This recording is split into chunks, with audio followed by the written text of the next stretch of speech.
1, 2, 3. Canada or Philippines? Canada. Mali. Canada or Taiwan? Oh, ganon. Canada. Snow or beach? Beach. Magluto or mag-order? Magluto. Sweet or spicy? Sweet. Sweet? Oh, hindi ko mahilig sa spicy. Ang explanation. Romantic or practical? Romantic.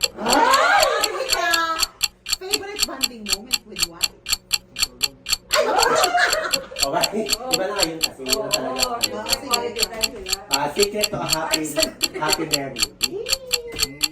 Sunod na sunod. Okay.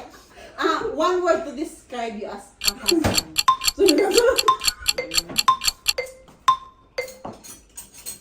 Submissive? 1 minute lang to, Alfred, ha?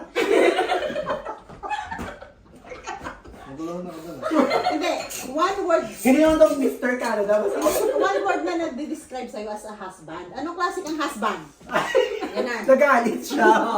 Pinagalitan yung guest namin. Ano ako kay Ricky eh. Ano? Nada ako lang sa biro. Minsan. Maunawain. Maunawain. Pasensyoso, gano'n. No, mabait. Okay, next question. Nagalit ka naman. Okay. Ano natutunan mo sa buhay may asawa? Maging pasensyoso. Oo, Pasensyoso talaga siya. Pasensyoso talaga. Okay. Mahal talaga yung personality. Okay, last. Surprise gifts or surprise trips? Surprise gift.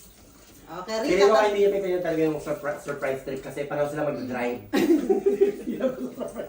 Thank you, Alfred. Oh, diba? Thank you, Alfred. Napaka-sports mo. Diba? Fresh from work pa pa yan. Mga ka-journey. Kaya bigyan tayo. Happiness or chocolate? Lights off? Lights off? Ay, No.